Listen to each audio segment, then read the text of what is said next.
I think we are. We could be live. All right, let me sing the theme tune.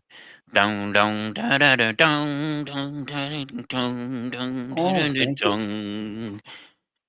I don't know the lyrics, unfortunately, to the SNATA song. Wow, that's some great theme music. Yeah, you're well, welcome. great. You're Thank welcome. you. Yeah, and I might run out of StreamYard time right now.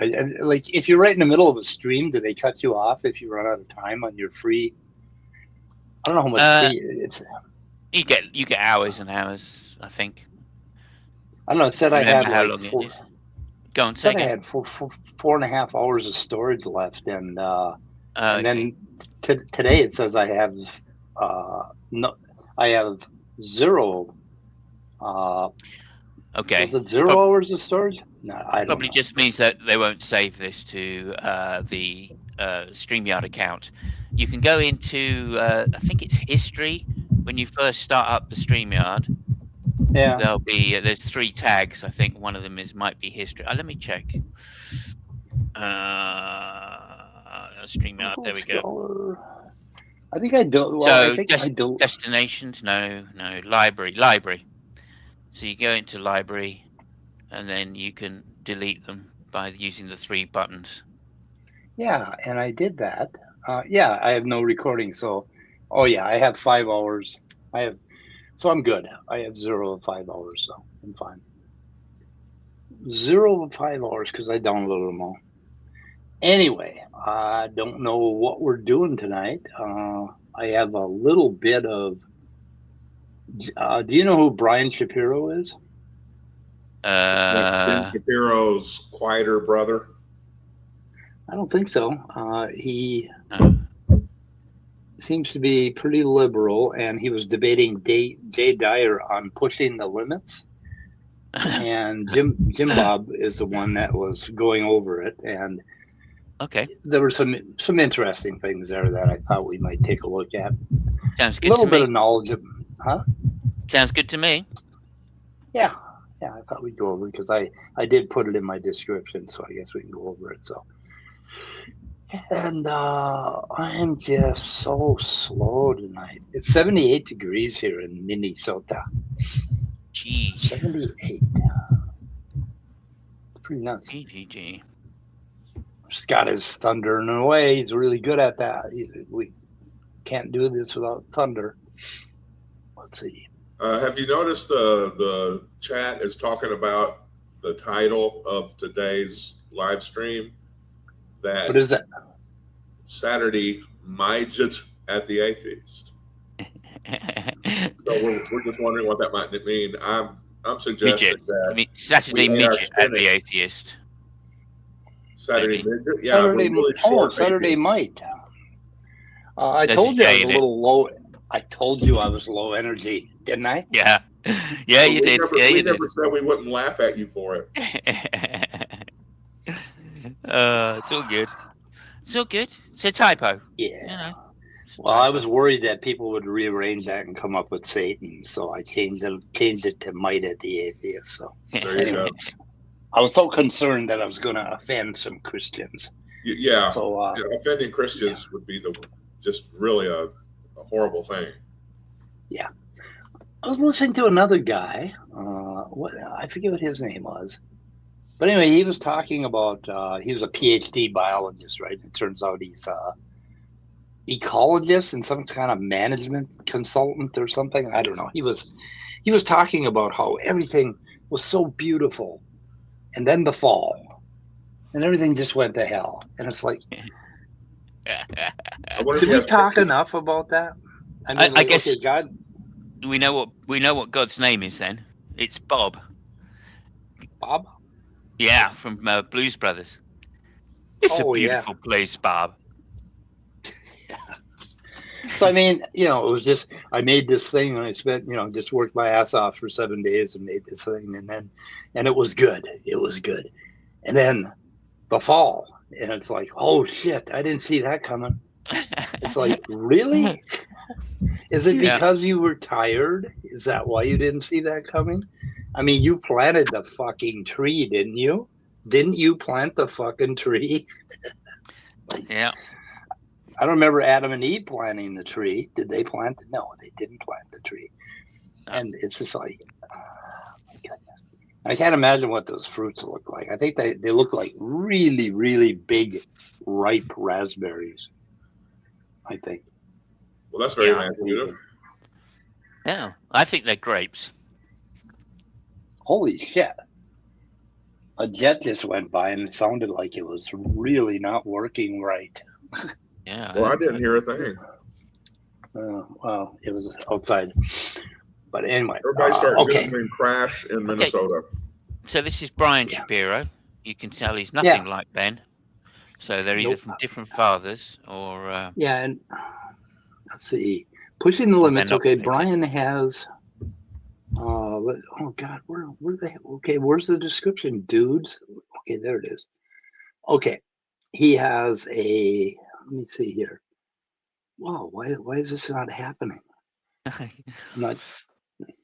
don't know. They literally don't care. He's got a podcast, and I can't seem to find it for some reason on this description. Pushing the limits. Anyway, so I thought. There's just a few parts here. I've answered your question. You might not like my answer. Why should we follow you, and why should we close the borders completely? If the ethics that you prefer are relative and subjective, then in a debate, that means that anyone can just state the exact opposite, and it's just as legitimate as your position. To me, this isn't about winning a debate. And you see what he's doing. Is that what that means, Jay? Is that what that means? Because I'm not sure it does. No, I'm not sure if it does. No. Yeah. So he's bringing his priest up into this debate. And this Brian guy is just not having any of it. He's like, what are you? Don't even know what you're talking about, you idiot. Yeah. So I mean, really kind of depends. Maybe maybe his viewpoint is based upon some scientific evidence, in which case Jay's completely wrong. Yeah, it's like it doesn't matter because it's all relative anyway. And if I have an opinion that's different than your opinion, then I guess we both win the debate, right? That's what that means? No, that's not what that means, you idiot. Oh my goodness. This isn't about this is it is a debate. I mean, we agreed to a debate. Okay, but to me, when I come to a conversation, it's not about playing word games. It's not about talking about philosophy. Well, why would you think it's a word game? Hold on. I don't understand. Hold on. Because that's what we're doing now. I want you to explain to me why it's so bad. So you just don't want to get drilled into your position to give the basis for it. It's not about me being afraid of anything. Well, then I want to know it's a word game. Do you see how fucking weak Jay Dyer is in talking to this guy? This guy, I don't think this guy's ever heard precept before. And Jay Dyer's trying to precept him. It's like, you haven't even showed the basis for your truth. Yeah. It's just Jay Dyer is fairly weak. I mean, even on precept, he's pretty weak. Every time he gives his precept argument, he kind of like just half. I don't know if you've seen the debate with. Well, there's two people. He did a debate with Dillahunty and he did a debate with Alex Malpass. And on both of those, he refused to put his argument into a syllogism. I mean, point blank refused to do it. He just kept talking and talking and diverting and diverting. And eventually, when he finally realized, people told him, right, well, look, you did that to Alex Malpass as well. Then he went back and wrote out the most general form of the syllogism. Right, like just not even just the inference rules, not the syllogism, right? And those are two different things, right? So you can't just write down your inference rules and go, there you go, I must be right. Yeah, I can plug anything I like into it. No, you can't plug anything you like into it. Where he forgot to put the conclusion in or something, and he just had a couple of premises? No, he didn't. He had one premise and a conclusion. And that's apparently his transcendental argument, right? Well, okay, fair enough. Maybe you can split his first premise into two if you really tried hard. But the point is, just because you've put it into a general form doesn't mean that it's going to work when you put the specifics in necessarily, right? Yeah. Generally it does, but not if you have a different definition for the same term. Not if your premises don't agree with the definition in the conclusion. and that's what Right. he's doing, right? So I don't know, man. It's just crazy. It's crazy. Yep, and the premises do have to kind of connect, and you have to stick within the same category when you go from premise 1 to premise 2. Absolutely. And there has to actually be an inference to the conclusion. You can't just write the conclusion and say, "There you go." Yeah. Blah blah And blah. that blah, conclusion blah, blah. has to have the same definition as the premises. Yes. So again, I it's just think it's he's a pretty bad philosopher as far as I can tell. I'm glad I'm not a philosopher, because otherwise I might do the same sort of stupid I think things. he failed. I think he failed a philosophy class or something. I don't know about that. I think Well, he he probably took like probably got his degree or something. he took 1 or 2 years. I'm not sure what kind of degree he got. I think we looked into it. It was like a Bible. Oh, did you? Well, no, it was a legitimate university, but they didn't have any degrees in philosophy at all. So he What? never got a philosophy. No, they had no degrees in philosophy in that school. Somebody just did a deep dive into that school and Wow. Jay Dyer's claims to having a master's degree. And they don't even have they don't have a master's program in philosophy, and I don't even think they have a bachelor's in philosophy in that school. So he couldn't. So what he did, and he always talks about Aristotle and Plato and Socrates, because that's the first thing they teach you in the very beginning of the class. That's why I don't think he went any further than that. So he really is a poser. I mean, it's really bad. Sure. I'd like to see his fucking degree, you know. Of course, you can go to Kinko's and get it printed out, I suppose. You can do anything these days. I should have ChatGPT print me up a Ph.D. in molecular biology. That'd be interesting. Okay. Why? Your position is based on the good, I and then when gave we you- get to the good, it's just I like gave you- relative, bro. I gave you It's my just like your position, man. I It's gave like you- the dude. I gave you my reasons why I think immigrants coming into this country as a whole Well, that's is just not like bad. your opinion, man. I'm telling you. Well, yeah, that's what this entire thing is about. It's about opinions. But that's right? not what I'm But arguing. no. okay, well, you can have a different way of talking to people, and you have that right to do that. But I don't play that game. So I'm asking Right. you, why? Why do you want the borders closed, and why do you think immigrants all over the world are so bad for America? Tell me why. I argued and explained that earlier, that the demographic replacement of a people group is a form of genocide and warfare. Okay. Did you hear that? Whoa. Yeah. Oh, shit. Yeah, there you go. I didn't know he was one of those. Oof. That's about as fucking racist as you can get. Well, that's has overtones of segregation, let's say that. Quite a bit. It's like, Yeah. okay, if other types of people come in and displace you, then or crowd you, then you're no longer, then it's genocide. They've committed genocide upon you. They've wiped out your culture. So we're in danger of our culture being wiped out. Yeah, right. But yeah, I mean, you'd have to push him further. You have to push him further, obviously, because like culturally, America is already a mixed breeding pot anyway. Exactly. So, I mean, I don't know whether it's racist or not, but I do know it's very segregational. Yep, I can, Robin. I will send you your link straight away. Wait a minute, Robin. I sent you a link. Oh, on Discord. On Discord, okay. yeah. We're Discord users. I'm sorry. I should have sent it to Robin on Discord. But we're a melting pot. We're like a big pot of soup, right? And put a bunch of vegetables in there and stuff. That was the idea of the founding fathers, was it not? But why does the bottom half of the pot have a bunch of fucking manure in it? Because that's where the upper part of the pot grows it. Yeah. Gotta have something to feed the upper part. Shit on all of this mega bottom part of the pot. So here's my question. Even if it's true that my position is relative, it's not absolute, if it's a moral position, and yours is different, given the rules of logic and reason that we agree to follow, don't you still have to support that position with evidence and reason? That's it. Right. So, relative doesn't mean you just pull anything out of your ass or make anything up and it's right.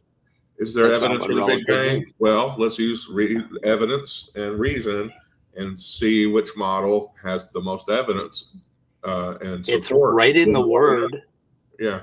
One thing is better than another. That's what makes it relative. So this is why when evangelical apologists and Phil bros try to make that argument, that's why they're weak, is because they're conveniently forgetting you have to follow the rules of logic in your discussion. If you're not going to, then there's no point in having the discussion. Yeah, I mean, I guess they would argue. I guess they would argue they are, because they're doing such things as, you know. But he's using the same trick, right? You take the argument, you reduce it to a set of inferences, right? You find out what the structure of the argument is. You reduce that to a set of inferences, rather, and then you just swap all the terms to be negative, right? And if you do that, you should have exactly the same standard of argument as stalking horse. In other words. The problem is that not all terms are, specifically reversible like that. Right.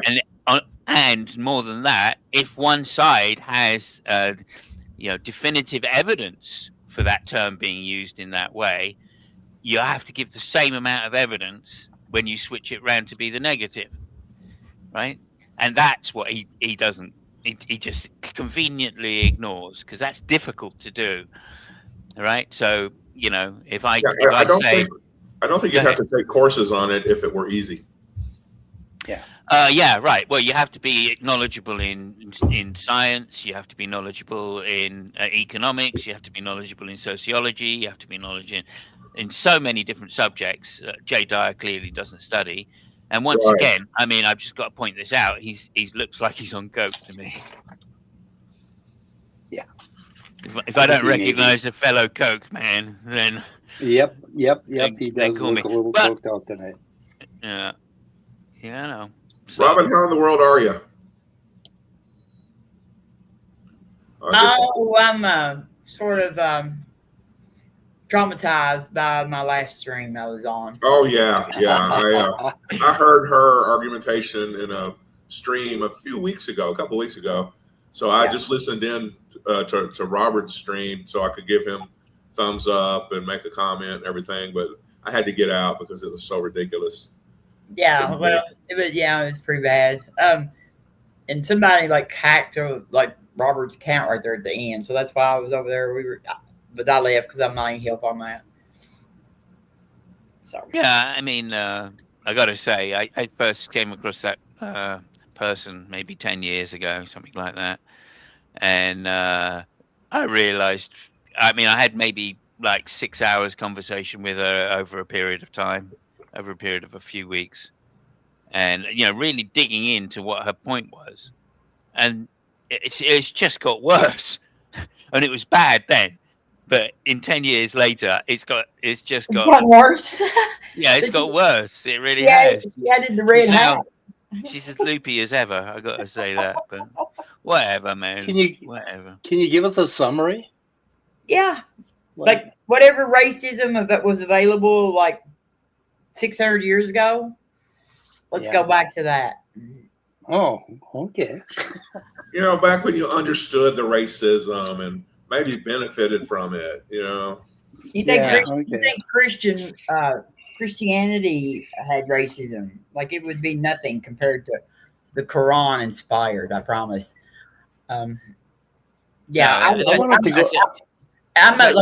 had children out of wedlock, and my children would be penalized by being sent to a B school because their parents were not married. My oldest daughter, though, because I ended up marrying her father eventually and then getting divorced, would actually go to A school. But my youngest daughter would have to go to B school, even though she got a college scholarship. What's an A and a B school?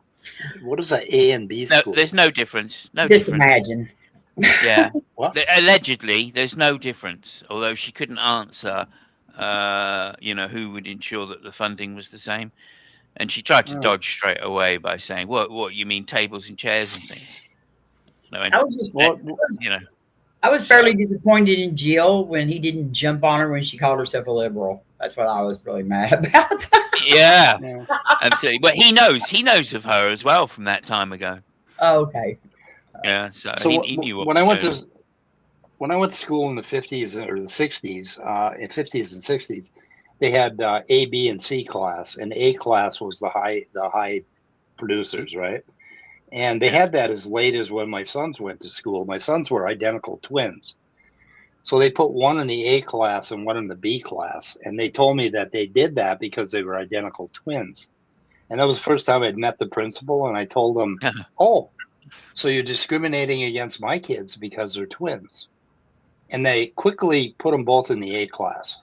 Yeah, that seems weird. I mean, like, yeah, they didn't want them in the class together. Is that what they were saying? Yeah, because they were afraid that somehow being siblings was going to be a problem. That my kids, it never was. So they Well, I put mean, my son. I put my okay. son in it with the shitty teacher that he was going crazy. Like when he was, I don't know, in 7th grade, he was going crazy about this. He wanted to create this video game graphics company, and he had me buy him all kinds of semiconductor books and everything. And he had a business plan, and he was talking about it in class, and she embarrassed him in front of the class and said, "Oh, you don't have a company, and you don't, you know." And of course, he didn't. He's fucking 12 years old, and I went in and I raised total hell with them, and I found out why they were putting them in separate classes. And then the principal, when he looked at me when I said discrimination, he quickly moved both sons, and from then on they kept them in the same class. They never did it Go, together. Dad. You go, Dad. He heard lawyer underneath he read between the lines. Good for you. And that was the first time about 10 times that I went in there and raised holy hell with the principal. He got to like me after These a would while. be different schools. Like His name was Rick Grusson. Yeah, they would go to different schools. This would be a totally different school system, and Yeah, they would be sent there just because he called them the B word. But I told her that we didn't use that terminology anymore. Yeah, because they were illegitimate children. yeah. They would be. Well, my sins would be punished.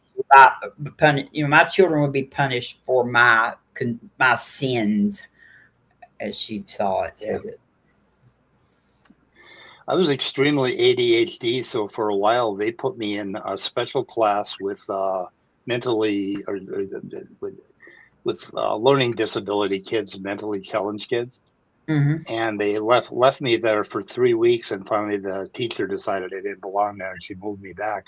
But I would have been in a B school if, based on the way I was when I was that young, because I just didn't fit their mold at all. I was like really way outside. She didn't give any of those types of distinctions. It was simply based, from what I could tell, it was simply based on whether your parents were married or if your parents had like asked for forgiveness for being a sex offender. I would be considered a sex offender in her society. See, that's why I think it was called. It's a case of that lady was promoting just enforced submission, like because when it boils down to it, that's what they say Islam is submission. Nice word, yeah, submission to God, yeah. And so what she's doing is finding a way to impose her moral values on other people using institutions of society. What I found interesting is that she also has taken a class and did some stand-up comedy. I thought that was a very strange combination of interests. Yeah, she used to say that 10 years ago or whenever it was. Yeah. That she was doing comedy, and like we asked her for some jokes, but never really got a good never got a laugh. So anyway, that way. So I'd like to introduce a concept called a frame. Okay, a frame. You can call it a frame, or you can call it a game, or whatever. But inside this frame, or this game, we have person A and person B. and person A, like basically inside this frame, you have things like good and bad in the game, right? In the game that we are engaged in as human organisms, we have good and bad. Outside of the frame, where we have J. Dyer and God plus God, okay, they think like there's this global good and bad inside. So what they do is they keep mistaking our game, which is in frame, like in the frame of humans. Like we don't believe that atoms are inherently bad, right? If we step outside the frame and try to analyze atoms or whatever. But we certainly believe that what humans do inside of this frame here is good and bad.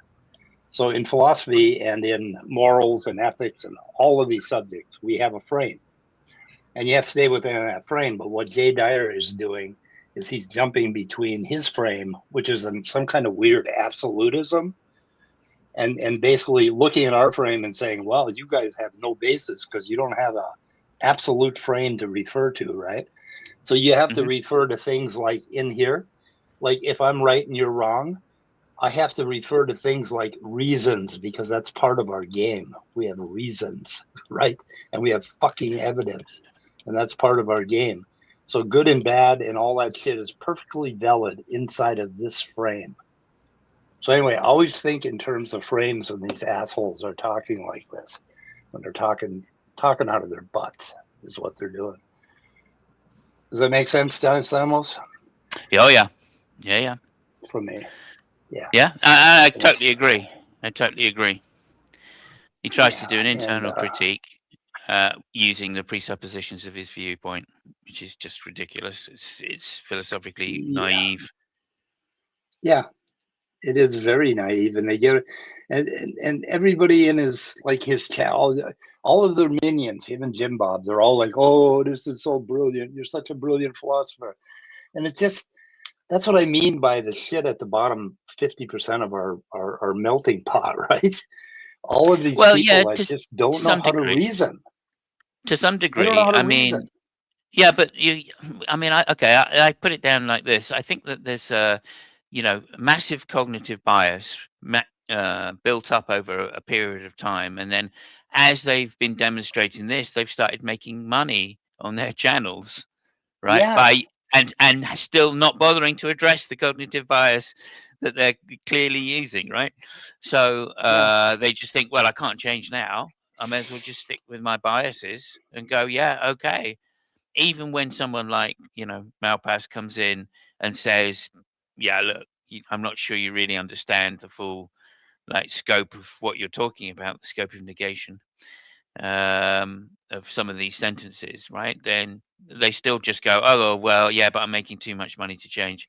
And you can point that to quite a few people in the community, right? Inspiring philosophy and Jim Bob, I guess. I mean, to a lesser degree. Certainly Andrew Wilson. What do you mean? He's making 10 times as much money as Dyer is. Well, yeah, but that's because Dyer's, an asshole. But whereas Jim is, at least you can talk to him, right? I mean, he may be wrong, but you can talk to him. Jim Bob has talent. J. Dyer has none. Yeah. There's a clip here where he does his imitations. He just sucks at it. You just cringe. But when Jim Bob does it, it's kind of funny. I'm gonna clip that, Mike. I'm gonna clip that. What's that? Yeah, I'm gonna clip that. Jim Bob has talent. Oh, yeah. There you go. I mean, it's true. Oh. It is true. I've got to say, I've never heard him play guitar, but I bet he can strum a few tunes. You know what I mean? He can do that too, and he can sing. He can sing. I hope he's watching this. I do. So, I just think, okay, he's got some charisma. J. Dyer doesn't. I mean, as we now found out, he uses drugs to get through his debates, and when you become reliant on that, then you're not really thinking; you're just repeating. So, we got to credit where trust me. That's how I got through many of my gigs. Credit where credit's due. If you got a 500 horsepower car, and you can really zoom with it, and you just floor it and step on the gas, that's talent. That's like Jim Bob, right? That kind of talent. But when you're stepping on the gas and heading for a cement wall, that's also Jim Bob. You don't want to. Yeah. You want to floor a 500 horsepower car when you got a cement wall in front of you, and that's Jim Bob. He's just an asshole. His talent's being misused. Yeah, I mean, I think he's still an asshole, and you can tell that because he's an asshole. Because when somebody starts getting agitated or aggressive in their replies because he's not listening or he's just repeating the same thing. So clip this, Rob. Jim Bob is a talented asshole. Clip that. Yes. I don't think he'll disagree with you there either. But I'm just saying, once you've been around someone's argument a few times and they're just repeating the same thing, instead of getting angry with them, right, it's just time to stop and just say, right, well, look, you've just repeated yourself 3 or 4 times. You were not making any headway in this conversation. So if you've got nothing further to add than just your, circular arguments, then we're kind of done, aren't we? There's no way you can go with that. Yep. Yeah, Jay Dyer here was clearly the cocaine was wearing off when he did this talk. Yeah, I should think so. He probably. I mean, look. I looked at the. Yeah, see how far back? 1 hour 11 in, right? So he's maybe got another 20 minutes tops. Yeah, with coke, with coke, you're good for about 20 minutes tops, and then you're off your peak after that. Yeah, and it can last a little while longer as you come down, but. But you're not going to make any sense while you do. Yeah. Well, it's going to become increasingly difficult to. But anyway, that's besides the point. That's all supposition on my part. It's only because we're not saying that his eyes look like it. We're not saying that we know that Jay Dyer is a cocaine user, but I think we know that. It looks like we know that. We know that. We know he is. Okay. But yeah, we do. Yeah. Well, allegedly. No, I'm pretty sure he has a video. There is a video out there of him saying it's because I hope I've done enough coke or something before this. I've never watched him, so except for notsoErudite, Kyla, she debated him. That's the only time I've ever watched him, and she smoked him. Yeah. Who's that? notsoErudite. Oh yeah. Okay. Yeah. Okay. She smoked him, Andrew Wilson, and even the talented Jim Bob. Yeah. Yeah, I mean, smoked is a strong word there. I think she certainly beat him in debate, no doubt about that. But she's a girl, and they were. I know. I've watched some of her. I've watched some of her recaps and stuff. And where did they debate? On whatever podcast. Okay. Jim Bob actually forgot the 3 branches of government during their debate. Oh, that one. Okay. Yeah. So notsoErudite, is that the name of the channel? Yes. Yeah. It's three words. No, all in one. Yeah, and her and Andrew debated for 9 hours. 9 straight hours. I'm not surprised she can talk a lot. Oh my goodness. I wish she'd hung him properly though. That's my one criticism there. I think she was a bit keen to make her own points heard on the whatever podcast to aggrandize herself as. I wish she'd just backed off a little bit and let him hang himself even more, because she could have done that and been very successful at it. She's an extremely smart lady.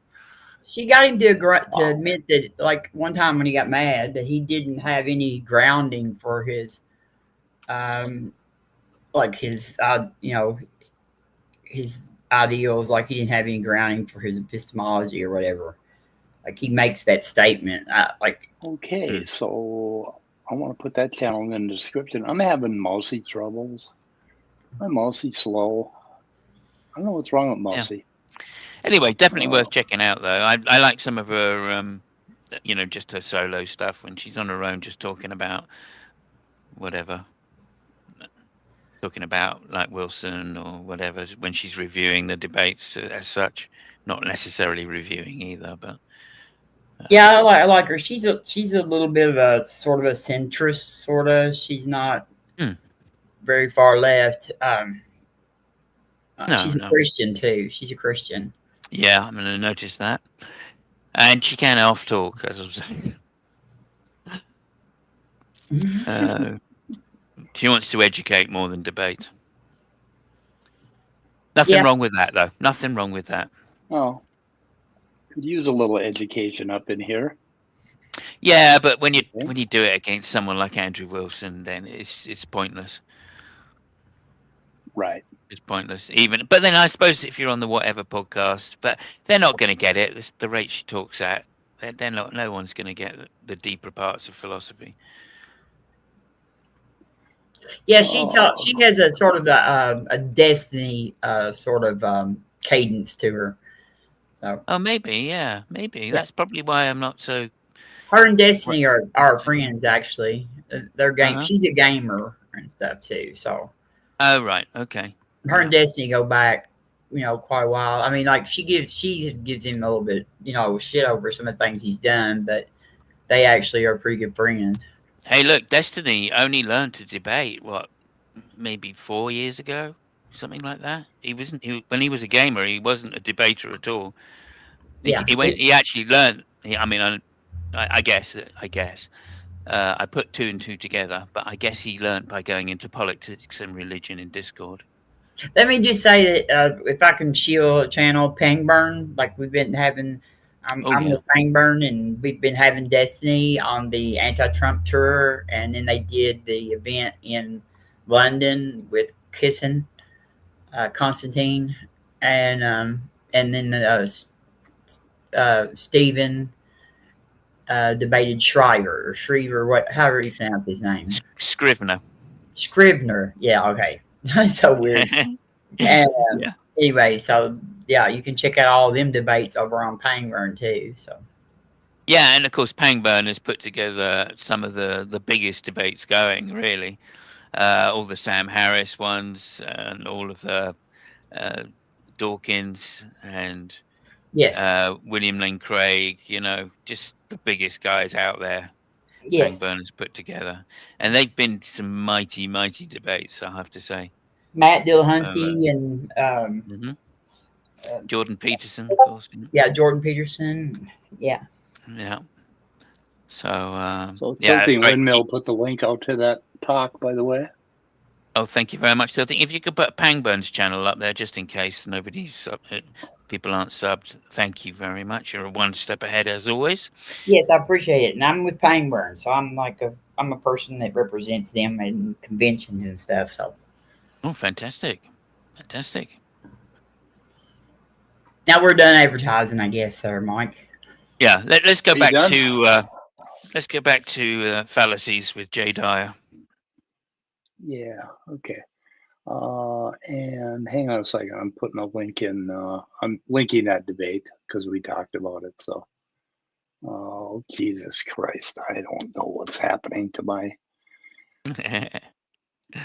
I think I needed. I don't know. Sorry, you carry on with that.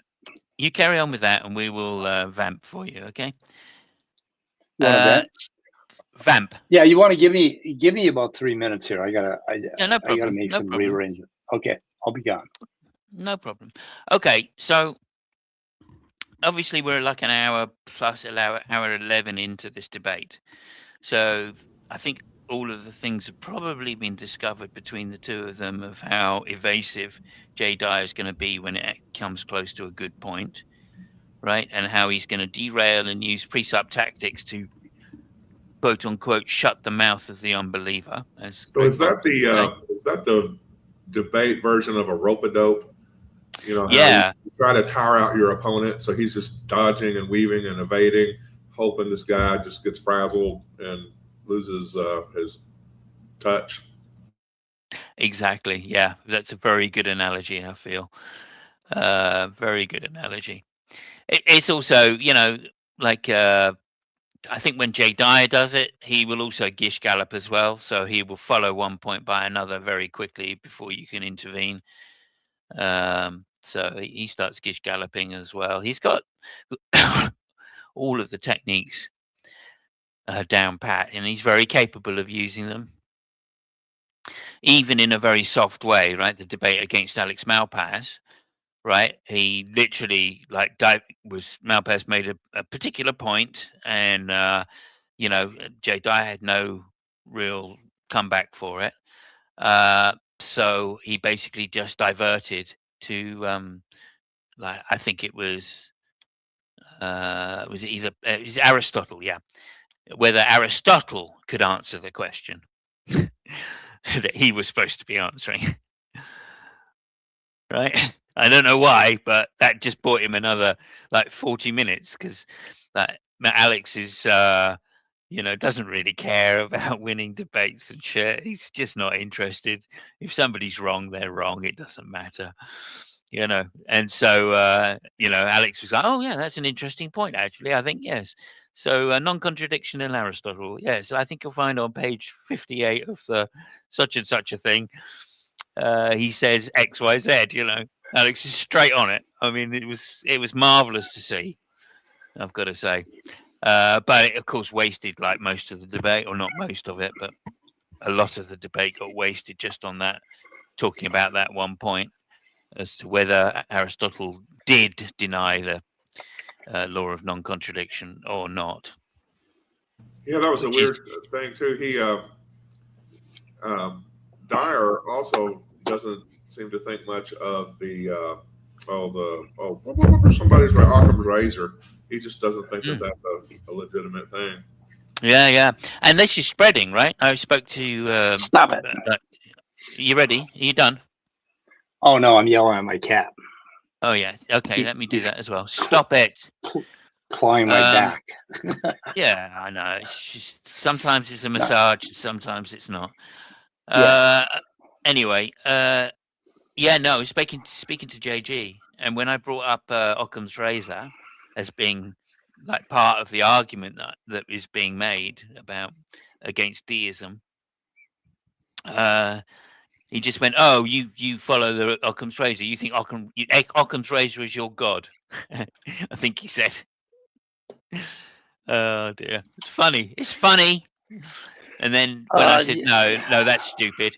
Then he said, well, no. What I mean is, you think Occam's razor is an absolute. And I went, no, it's more of an abductive argument, so it's not absolute. I just want to point out, when I yelled at my cat, you know what he wanted? He wanted me to let him out the door. They have a fucking cat door. He can use it. He knows how to use the cat door. But he wanted me to go over there and let him out the door, because he didn't want to push on the cat door because it, falls on his tail.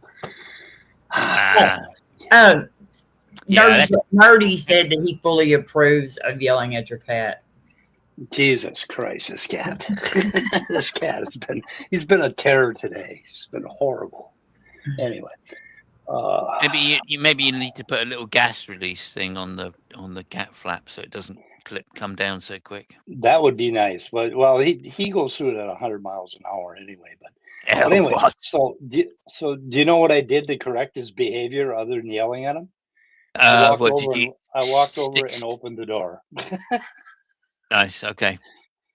That wasn't going to be my first answer, by the way, but yeah. Oh, what was your first answer? Oh, just stuck a boot up his ass, kicked him out. Oh no, kicked him out. Water bottle.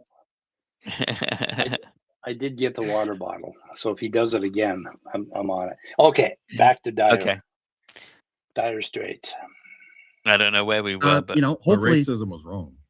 What's up? Racism was wrong, right? Yeah. How am I being racist?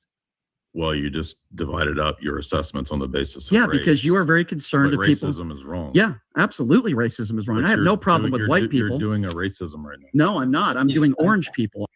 You're doing a racism right now.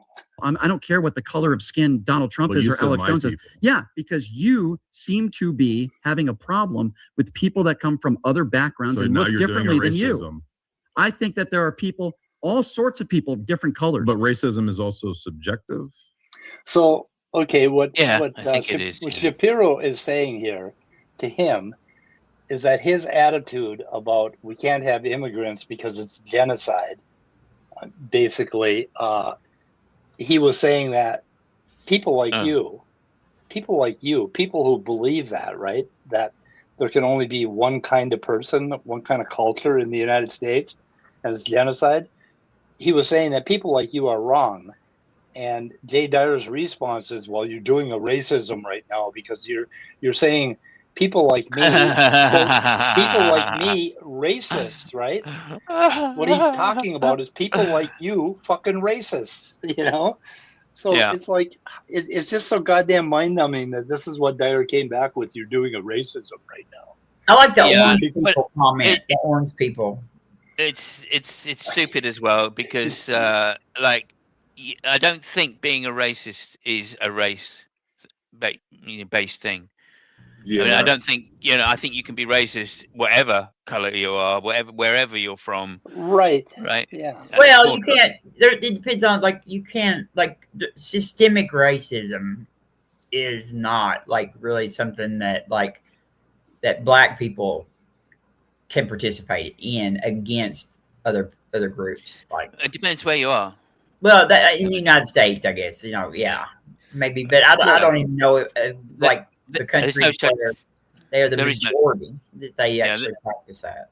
I mean, I don't even think there is such a thing as race anyway. I just think that's a social construct made up by people to discriminate to other people. Oh, I agree with that. But systemic racism does exist. Well, I mean, there's diversity, right? We understand that we have diverse types and kinds of people and diverse cultures and things like that. But anyway, so what Dyer is saying is that when you call him, when you say that racists are racists, when you push back against racists, you're being a racist against racists. That's what he's saying. I know it is. I know it's ridiculous. It's ridiculous. I mean, I don't know how to explain how stupid it is other than saying anybody can be racist. So it's not bound by what he considers to be a race. Yeah. So. Okay. Let's listen to his Or explanation. is it morally wrong? In general, racism is terrible. It's wrong. It's horrible. Everybody? Anybody who's a racist. So now you're not a relativist, a subjectivist. When did I? Oh, what the fuck? No, you're not a relativist. You're a subjectivist. Oh, okay. He wasn't definitionally using the terms interchangeably in the first time he used it. I mean, get your fucking shit together, Dyer. Fuck's sake. Nobody's going to be that naive as to think because it's a different word, you intended to use it in a different way. Don't be stupid. He's making the precept point that we have no grounds for saying it's morally wrong. Yes, we do within the frame of human beings. We can, this guy, he said it's, I don't know if he said absolute or whatever, but he said it's absolutely wrong to do certain things. Shapiro said that. And what Shapiro meant by absolutely wrong is that 99% or more of human beings would find it wrong. And so it's a kind of way of speaking to say that all human beings would accept this particular thing, right? But if you're going outside of the frame of human beings, well, of course there's no right and wrong out there. There are no human beings to judge, or to do right and wrong. So I mean, so what? And they do. It's very interesting. You have to keep track of frames when you're doing philosophy. And Dyer doesn't even understand that concept at all, because to him, there's only one absolute frame, and that is orthodoxy. And that's a problem with precept. They don't understand that they too have a frame. They just try to swallow up all of the frames within it. So anyway. I ever say that it's okay to be racist? Because I mean, okay, if God is the one that defined what right and wrong was, then how did God do that? Was it subjective? Is it just God's opinion? And they'll say, oh, but it's the nature of God. So, okay, back at you, motherfucker. It's the nature of human beings to be disgusted by murder. It's the nature of a human being to be disgusted by things that are morally wrong. So back at you. And if that's subjective, then so is what God did. Did I make a point there? I guess. Pay attention. Sorry, I was looking at the comment here. Okay. But when I said race doesn't exist, what I meant is scientifically that the human genomes is so close between people of different colors, inverted commas, that there is no distinction. Yeah, race is not a biological entity. It's a cultural construct. It's something it's more. Yeah, it's more a cultural construct. Yeah, and say this is a race. And it says nothing about an individual's particular abilities, right? Nothing at all. Who's ignorant, Robin? What? You said, so you're completely ignorant to my actual words.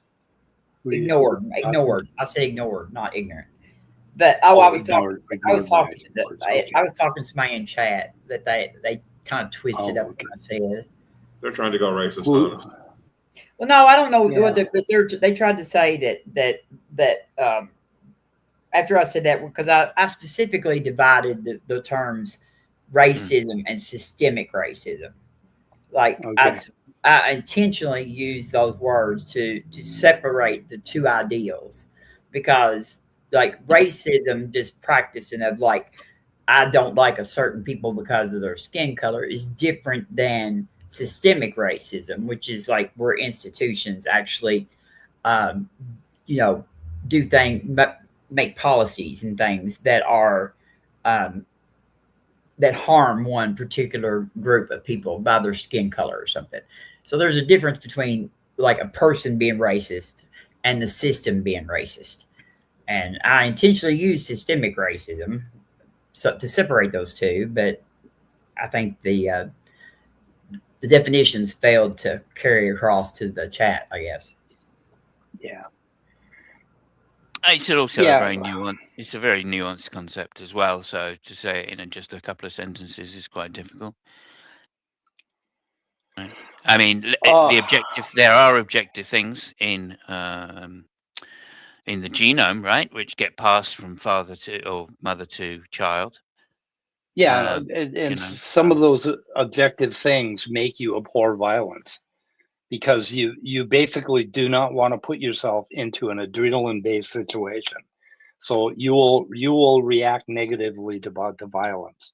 Okay, you will try to run away from it, and if you can't run away from it, then you'll kick up your adrenaline and get into a fight and get hurt. But we have a lot of really good reasons to objectively hate violence, basically, as human beings. And if you've ever gotten, like in a situation in traffic where somebody cuts you off and you're all pissed off for 15 minutes, are you really fucking enjoying that? I mean, is that really enjoyable? Is it as enjoyable as watching a good movie? I don't think so. I think it's something that's very negative to us.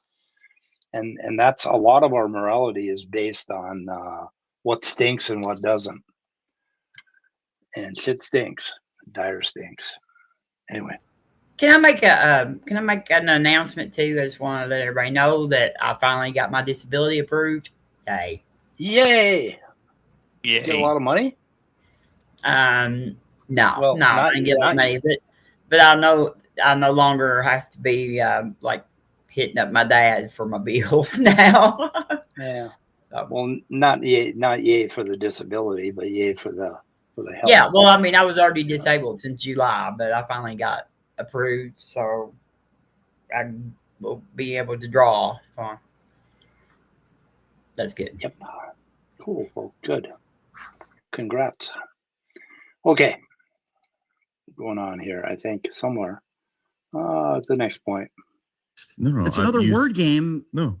What are you saying? So either something is relative or it's objective, and now racism is objectively morally wrong everywhere.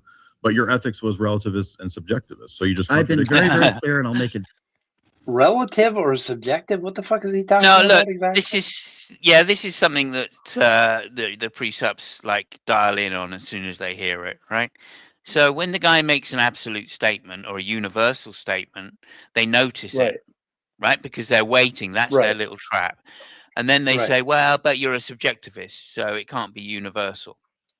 Right, but of course, the way that the language is being used isn't in a philosophical way. when he says no, it's absolutely wrong, what he's saying is there should be nobody on the planet that disagrees. Of course, there are people on the planet that disagree, right? Yeah. So it can't be absolute, right? So absolute is the wrong term to use there. But people don't want to be that careful about, especially non-philosophers, don't want to be that careful about the use. So they use a colloquial term, right? And like, oh, everybody thinks, or absolutely it's wrong, or absolutely, like the vast majority, well, prove it then if it's the vast majority. Certainty, certainly it's wrong, and like that's colloquial usage. So I think once again, this is a precept tactic. J. Dyer is being a dishonest interlocutor in this case by trying to spin this guy down to say, right, prove an absolute, when probably all he means by absolute is much more likely to be the case than not.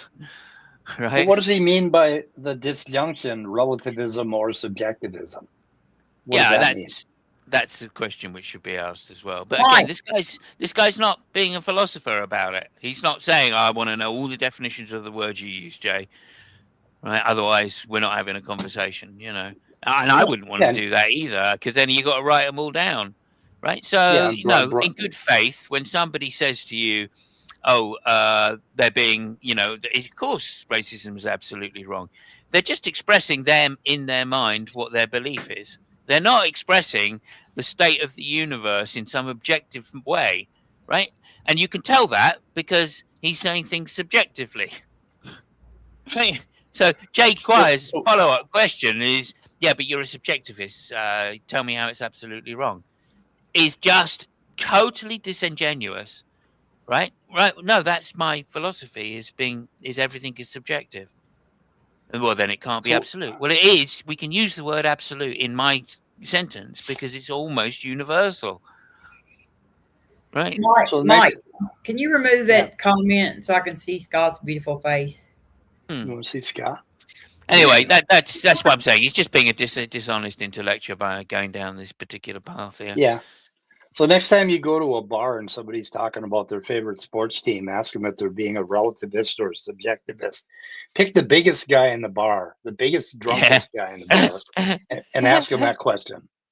Are you, but I thought you were a relativist. You're. Are they absolutely the best team? Yeah, absolutely. Certainty. Really? You think they are? What's your basis? What's your basis for that? What's your grounding for that? Yeah. Yeah. What is your grounding? Yeah. Just see what happens.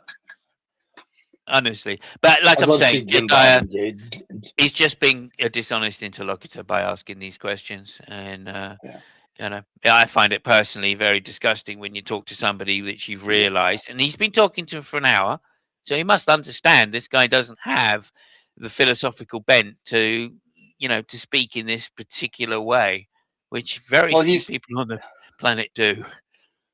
He's trying to have a conversation about Alex Jones and a couple other subjects, right? And he came for a conversation, and he's getting all this precept bullshit, and he's clearly not having it at all. He just keeps tossing it back at him. Anyway, we'll go on. It's very, very simple for you. Racism is wrong. On what basis? And that was subjective. On any basis. No. What is your basis? When you judge people, what is your basis? Based on their skin color. When you judge people and treat them differently. Is that universally morally wrong? I believe so, yes. Okay, but now you're not a relativist or subjectivist. Now you're believing in moral universal.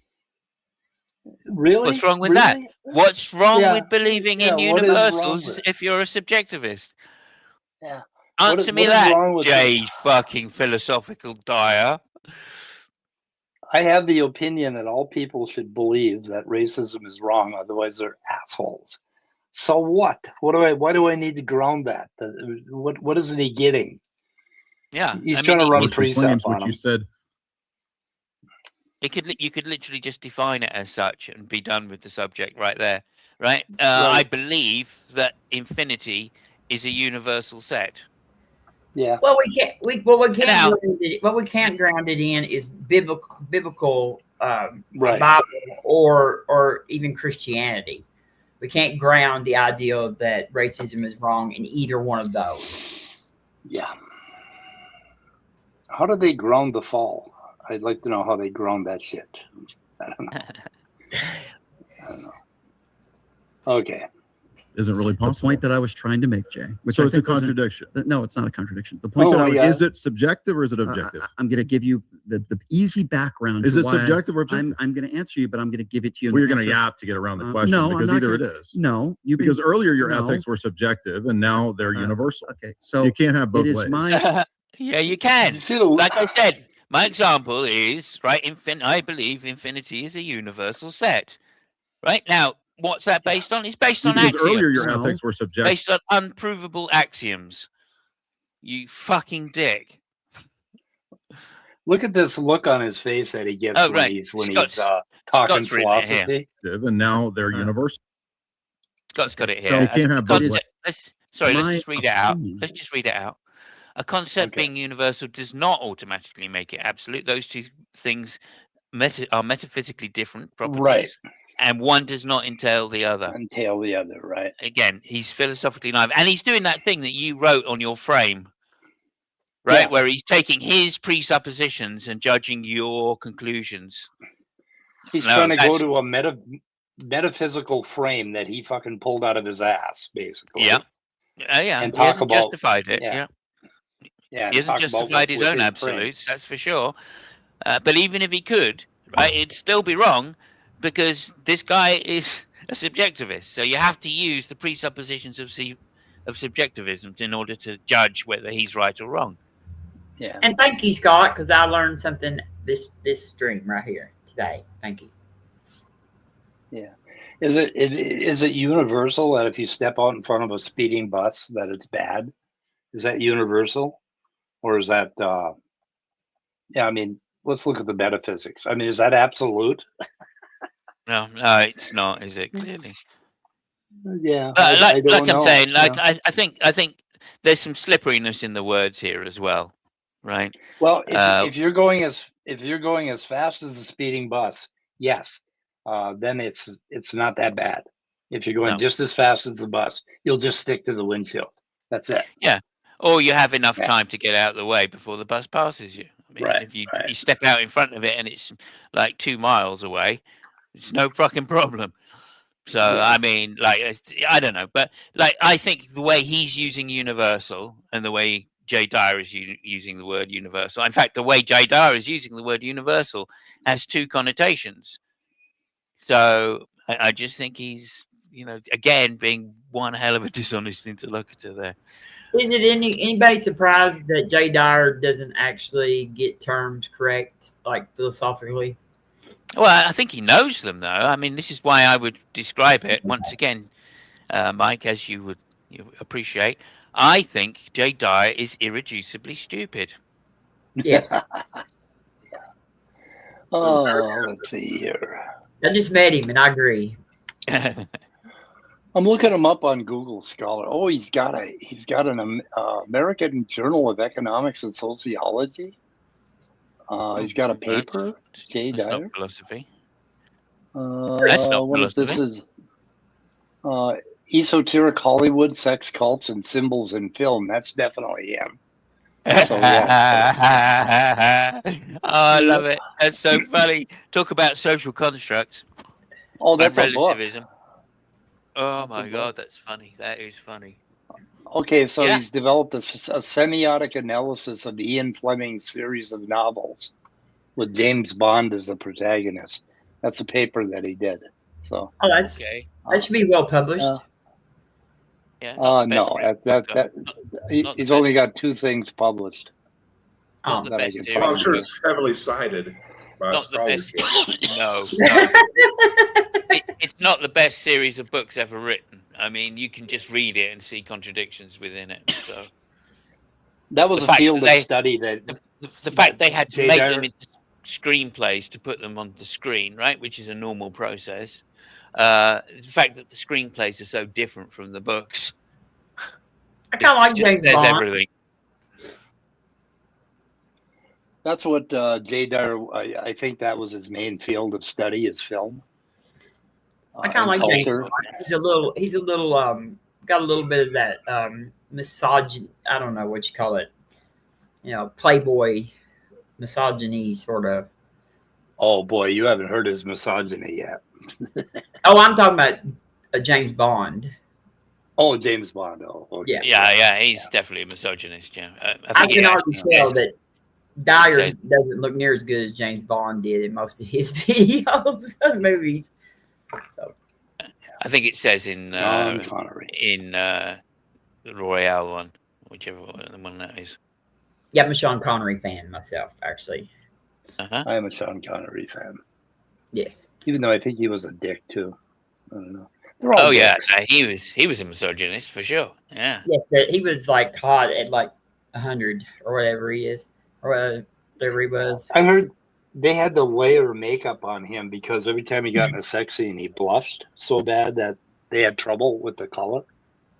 Have you ever heard that?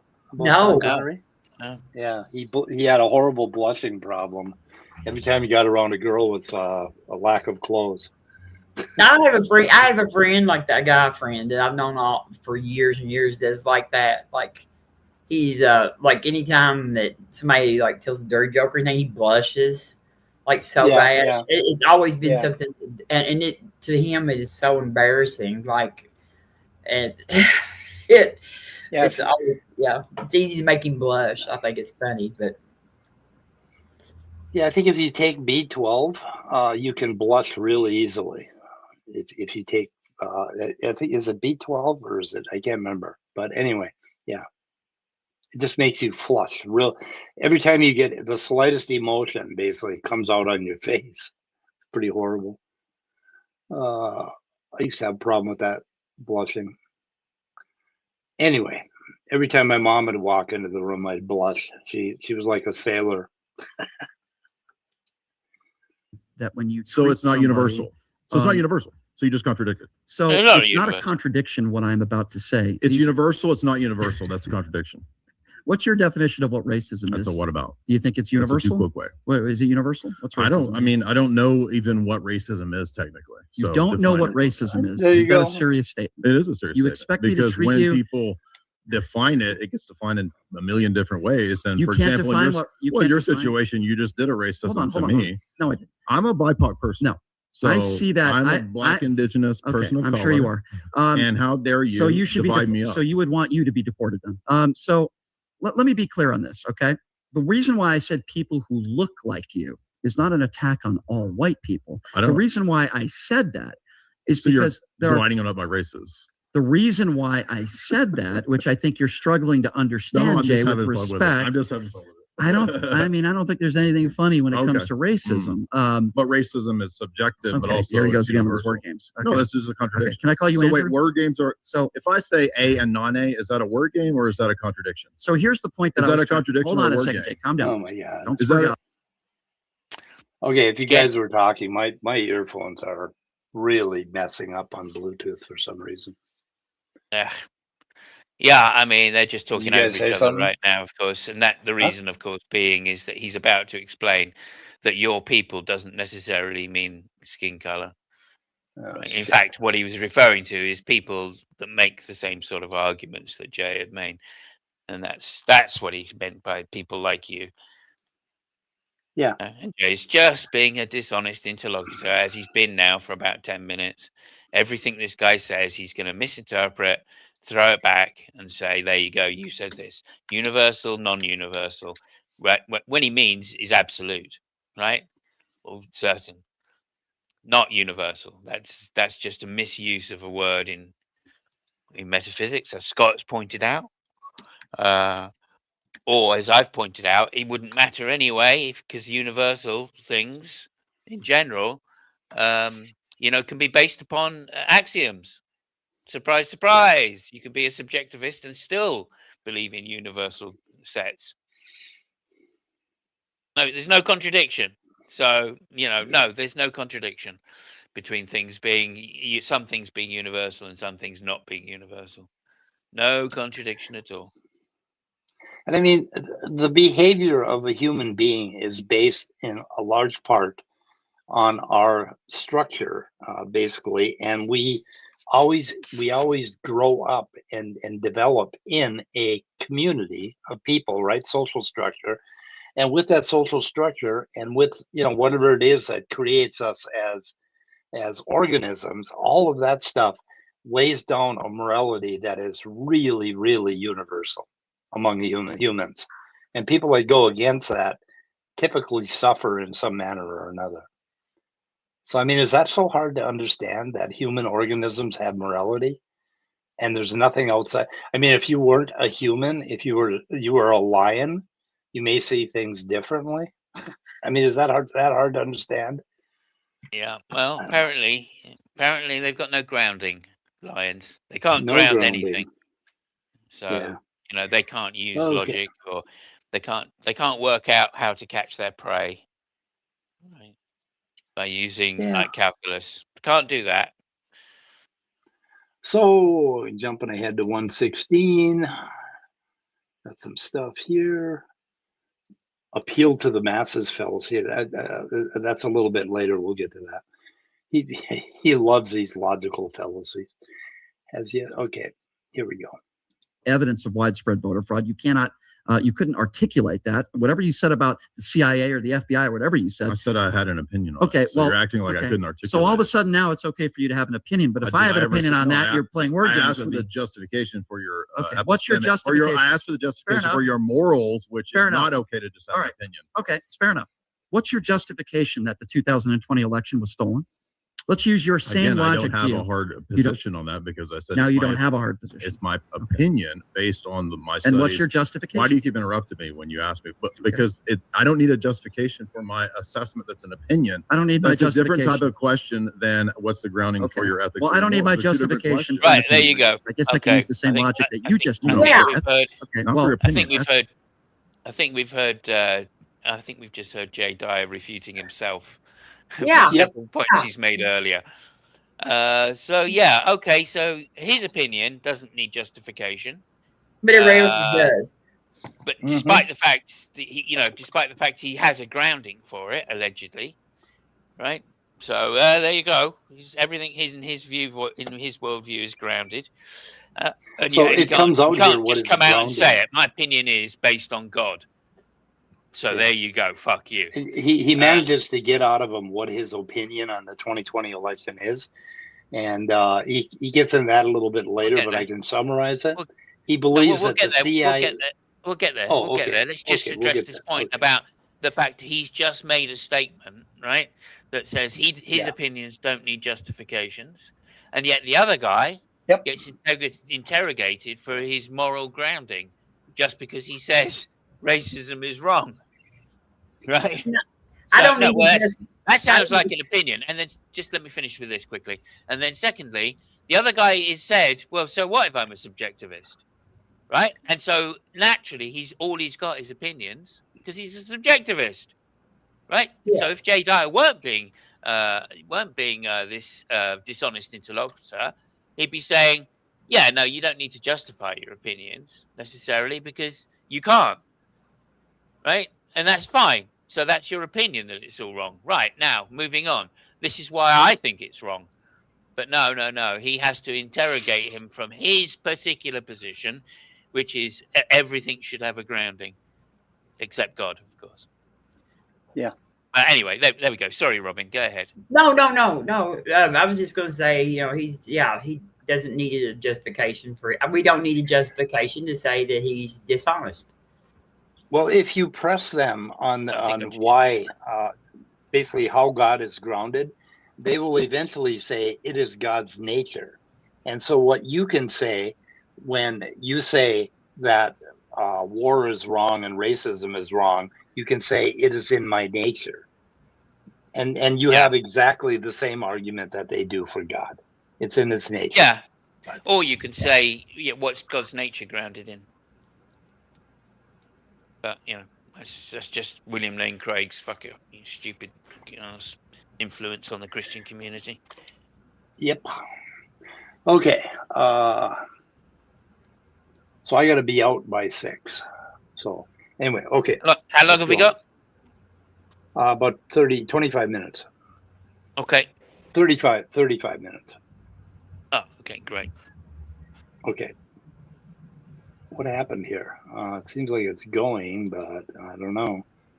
I don't know what's happening. Again, what about your our democracy? justification for ethics can't be a mere opinion. Yeah, that was the argument. Now you're conflating two different questions. Okay. By the way, I don't believe in democracy. Democracy is retarded. So you don't think we should have elections? I think that elections have been kind of a joke for a long time. So I just don't really care about them. So it doesn't matter to me whether there's elections. You don't think we should have elections in this country? I'm more of a monarchist. I believe in monarchy. Okay. Wow. Isn't that great? Monarchy. Oh, the King Trump. Hey, King Trump. I just got to say, we have a spare royal family member, which is going spare. Oh yeah, you got one you're giving away. Yeah, we can't get rid of him, so we'll be happy if you guys could take him. Yeah. What gets me is like, I don't understand these people, and they try to claim to be like these ultra Americans, and they want a monarchy. A monarchy, yeah. I mean, like, do they not realize the founding fathers would probably deport them or something? I mean, like our founding fathers, as bad as ideals as they had on some things, like they absolutely did not think there should be a monarch. They'd probably throw him into Boston Harbor. Yeah, with the team. Does anybody really take Jay Dyer seriously about that? Not really. Yeah, probably there are a bunch of clownish young boys. They may want Jesus to be king, and since he's not here, I'll be his regent. Yeah. Oh, okay. Yeah, that was a gem. That's clippable. That's at 118. Let me go. Yeah, more of a monarchist. I've got it marked. I got two clips now. At 117. Bob's talented. I believe in monarchy. Yeah. Put that alongside. I'm in Britain. I don't believe in monarchy, so. Yeah. Yep. Okay. So did you notice Jim Bob on his thumbnail that he puts on his YouTube channel, that he took his face and he narrowed it horizontally? He made himself look thinner. Yeah, that's cool. Yeah, well, that is cool. But you can do that. So, does he look taller too? Yeah. Well, whoever the artist was that did my thumbnail, did the same thing. He made me look thinner than I am. So, and also older and grayer. So fuck that. Fuck him. Anyway, okay. We're gonna go on. Expect that. You don't care about democracy? I think democracy, like Plato says, retarded. So democracy's. What do you mean it's gay? Fake and gay. Can you help me understand something? I guess we could have a little fun here. I feel like words of MAGA supporters, they use homophobic slurs. I'm not saying you did that on X to attack people. I don't understand that. It's like the way an 8-year-old talks. Well, but Brian, what do you mean democracy is gay? It's just a joke, dude. If ethics are relative, I don't understand. Then I just have a different ethic. But okay, so democracy is gay. Fake and gay. Can you? That should be the title of the video. This debate. Democracy is gay. Okay, and we want a monarchy. That's what we need, a monarchy, and it should be an Orthodox Christian. It has to be that, because otherwise Jay would lose his shit. But this is what a bit more than a handful of American citizens want right now, and that's what's going on. And guess what? We kind of got a little monarch because something went really wrong with our 3 different branches of government. And the fact that they were supposed to have checks and balances on each other. And where it went wrong was when they allowed that Supreme Court decision to be delayed for, I think it was Obama's presidency, and wait until we had a Republican in office to elect the Supreme Court. So they loaded the court. Yeah. And then, of course, they loaded Congress. And now we're loaded. All 3 are loaded toward these monarchist assholes, these fundamentalist assholes, and we are in danger right now. And guess what they did?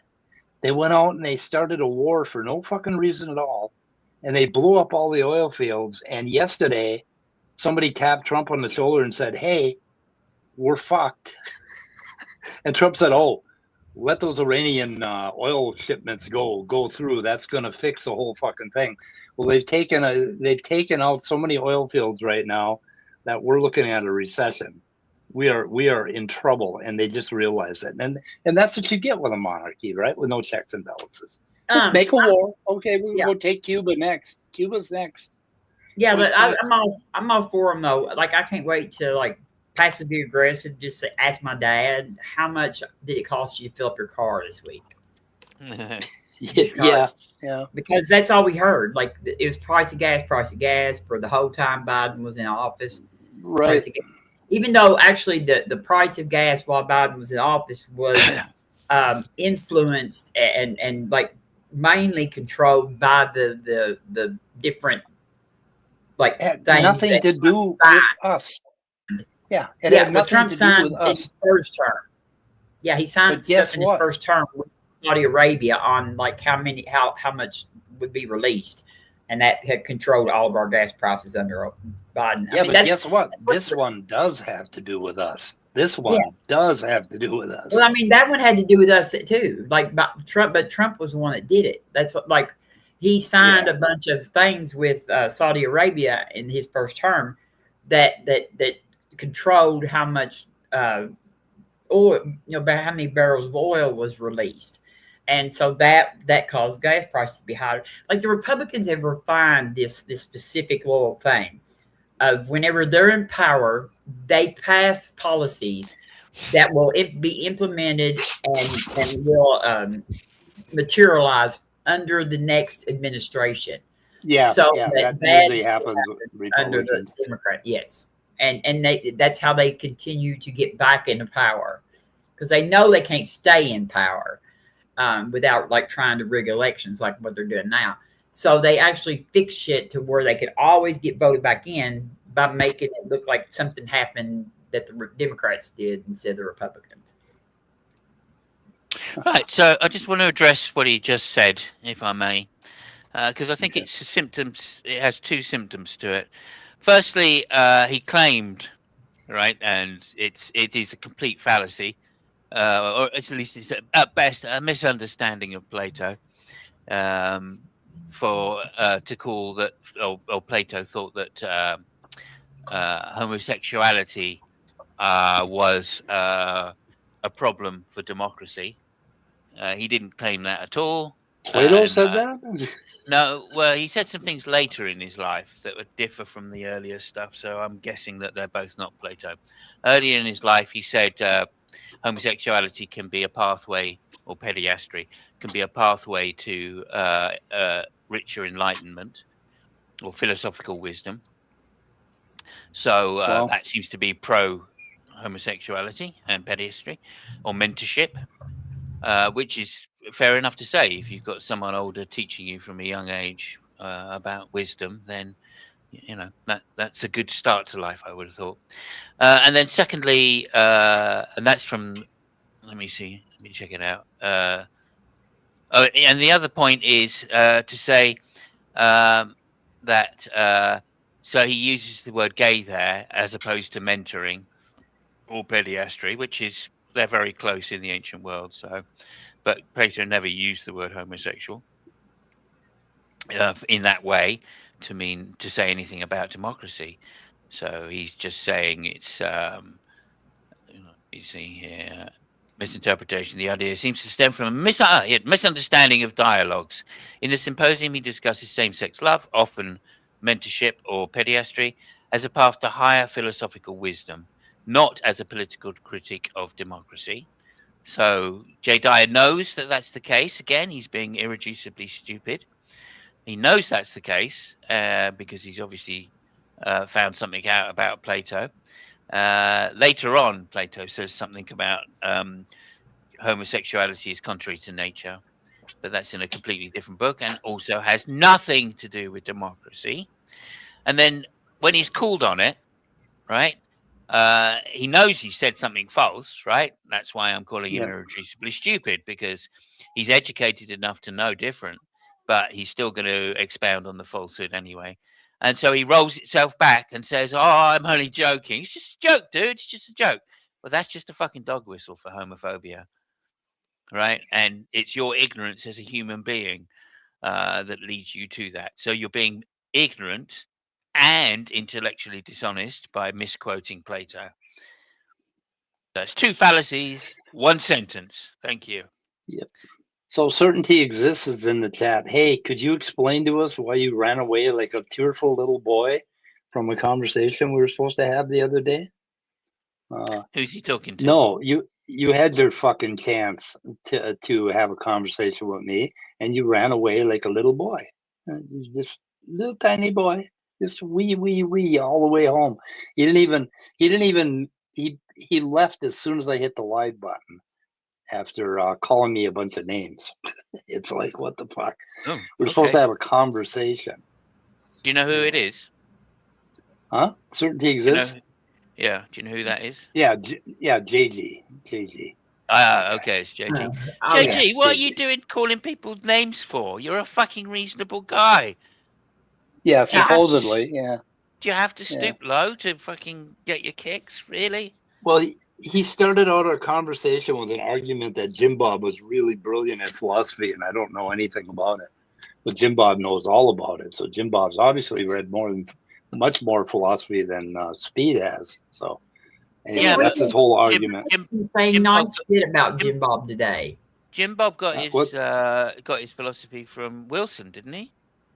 From Dyer, I think. Wilson got it from Dyer, yeah. So I'm not sure I'm exactly agreeing with you here, JG, because like there's fallacies up the wazoo here from J Dyer today. I definitely disagree that certainty exists. I believe that certainty is almost certainly unattainable. Yeah. Almost certainly. Yeah, like I think it's just a fucking rhetoric question I'm not that interested in. I'm almost certain that certainty exists is here. Almost. Yeah, that saves you. See, that's your fallibility built in. Oh, fallibility. Okay, we're gonna listen to some more of this. Well, what's the use of it? What is the use of it if we're human? Anyway. Yeah, we don't know any right and wrong because humans don't have that behavior. Well, I mean, it's just certainty. What's the point of certainty if we're human and we can't ever be certain? All right. I've only got to quote you Hume to tell you that. So yeah, the best thing is get a bunch of Lexapro. That's what you need, Lexapro. Otherwise, you'll just sit there spinning your wheels all day because you can't be certain of anything. I can't be certain I should take a step or take a drink. This could be poison. Okay, we're listening to some more brilliance. No problem. So hang on, before you go. Fascist. I didn't say that. Before you go. What? JG, what? If you could just tell me, oh Jesus, I just had the fucking question. Lost your train. I did, yeah. Is it coming back? You got off the train? Yeah, you pressed the button too quick for me. We'll quit thinking about the train, and then the train will come back. You see, a train watched will never arrive. Okay, go ahead. Okay. But some people on social media are saying that. What would be your response to that? Yeah, I've done a lot of critiques of fascism on my channel. Again, Orthodox Christianity is not fascist. It's had a history of being monarchist. So if you think that fascism is monarchy, that would be a big historical mistake. Fascism is the joining of the corporate interests together with the state interests. That was Mussolini's definition. Mussolini was originally a socialist leftist. So if that's a definition of fascism, don't you think that Trump is really joined with corporate interests? I don't know. Seems to be. Anyway. It became a fascist. And so I do think that the history of fascism is bound up with corporatism, and I'm opposed to corporatism. So I would actually favor a minimalist government that is a form of hierarchy. I haven't said this, but there are people that have accused you of being anti-Semitic. I have not heard anything that you've said in this conversation. What's that? Does that even make sense? That corporations mean that you have to have small government, or small government is going to change corporations being massive? No, I think you need stronger laws against monopolies. Right. That's all. Yeah. You want to get rid of corporations, massive corporations, that is. I don't think what he said made much sense. That's all. Yeah. Okay. Going on. That would lead me to believe that. Why do you think people say that about you, and what are your thoughts on Jewish people in general? Well, again, I think guilt by association. If you go on a podcast of somebody who's critical of Israel, you'll immediately be called I don't think that's anti-Semite. I'm just saying that I'm answering the question as to why might somebody say that. I do believe that the Talmud is not good. I don't think it teaches good things. You're a religious person. Okay. So I'm giving the answers about. I think that Zionism was originally a socialist, quasi-religious movement from Chaim Weizmann, Theodor Herzl, Moses Hess, and I disagree with Zionism, but I think that as an Orthodox Christian, we have a duty to love all people. And so we can't hate anybody or specifically pick out certain people. But I do think organized crime syndicates like BB or Jeffrey Epstein should be opposed. But I don't make sin. What does that have to do with Jeffrey Epstein's religion, though? What? I don't make sin genetic was what I was about to say.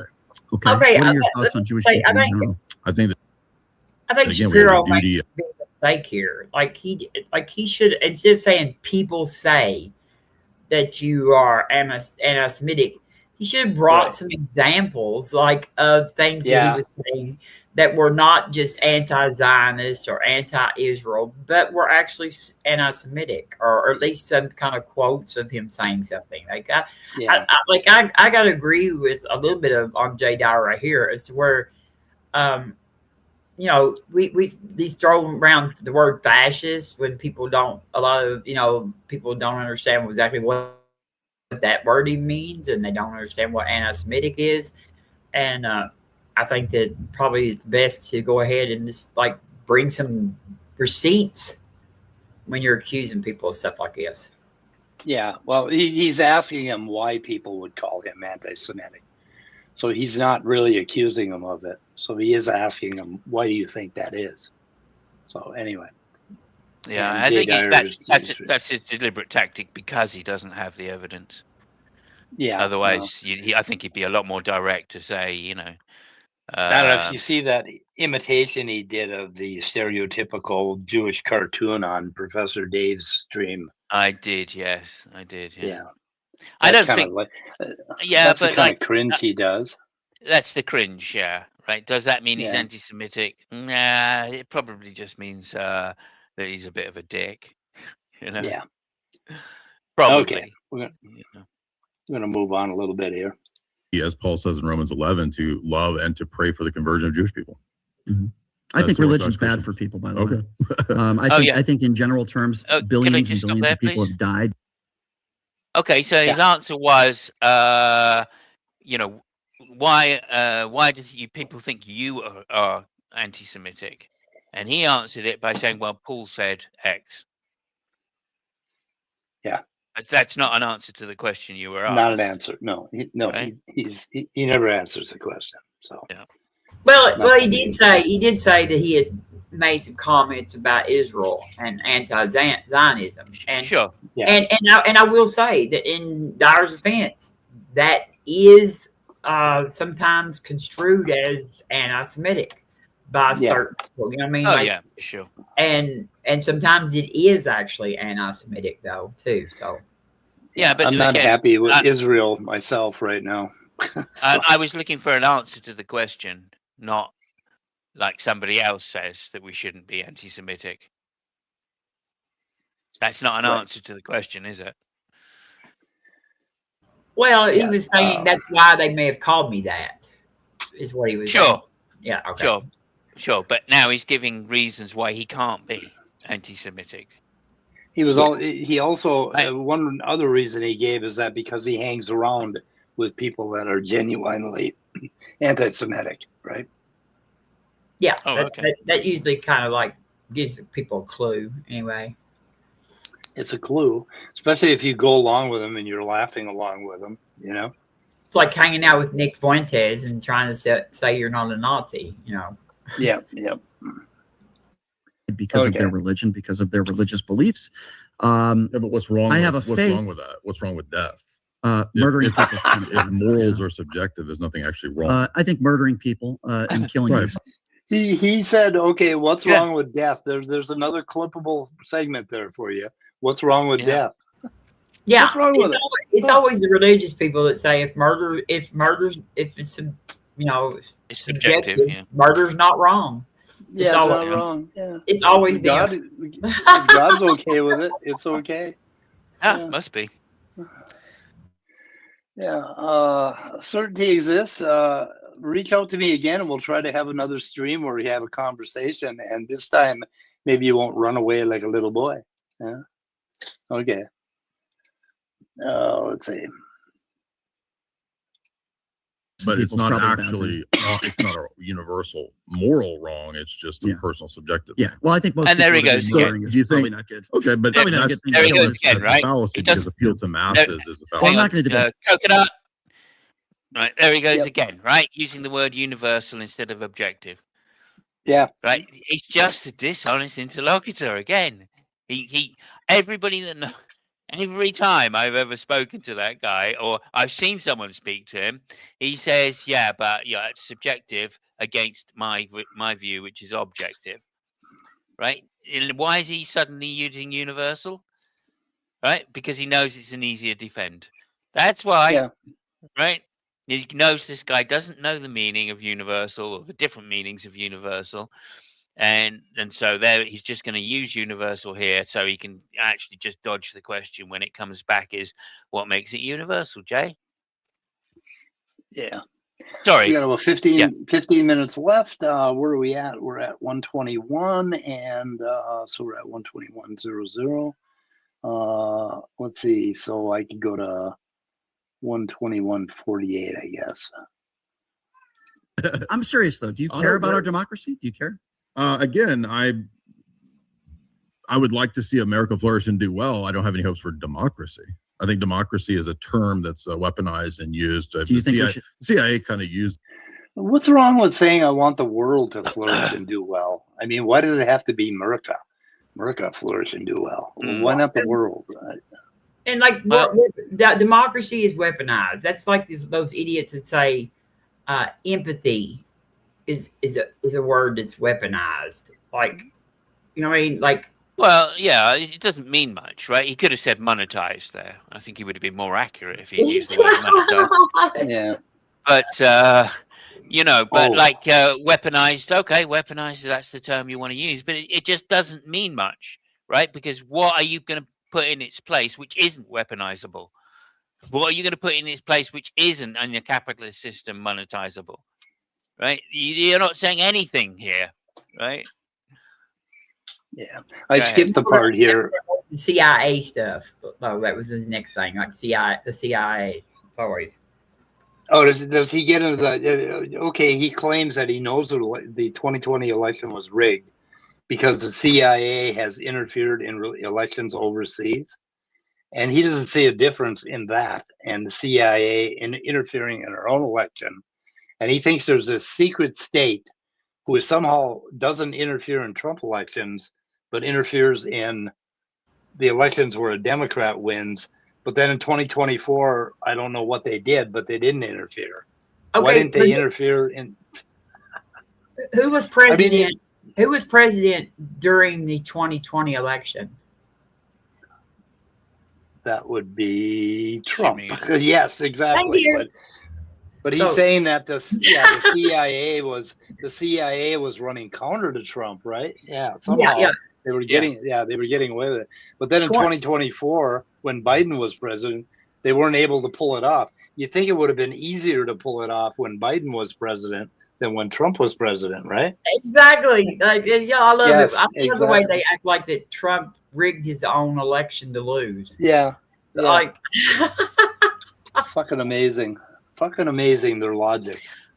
Also, like when you say election interference or rigged or whatever, I mean, as far as I'm aware, gerrymandering has been going on since like 100 years plus in the US. And that's rigging it. Yeah. What isn't rigged? What is not a rigged election, right? Under those circumstances, all the parties do it, right? And that's why it's a subtle, that's why it was called an evil. Right, an evil system, democracy. But it's the least evil of all the options, right? The lesser of the evils. Well, even if you get rid of gerrymandering, you still have the electoral college, which is one type of election rigging. Yeah. By the way, There you go. I don't understand the American system very well, but yeah, I think anytime you try and run a two-party system, it's going to be rigged. Yep. Oh, hang on a second. I'm responding to the person I got to have a conversation with. Okay, so I wanted to get to this part here. I think. Okay. What are your thoughts on Jewish people in general? I think that, again, we have a duty, as Paul says in Romans 11, to love and to pray for the conversion of Jewish people. I think I missed something. Where the hell did Wow. he say it? I think religion's bad for people, by the way. Wow. Hang on a minute. I think in general terms, What's that? So he thinks that this is why he's not anti-Semitic, all right, is because Paul said we should be, can you just go back a little bit? Yeah, you said Paul something said like, that we should go ahead. love and convert all people or something. Yeah, convert the people, right? Yeah. And under that circumstance, he's going to love people, right? But I don't know how much you understand about I don't know how much J. Dyer understands about the Jewish religion, but it directly contradicts Christianity in many ways. All right, this is the problem with having Christianity based upon the Old Testament.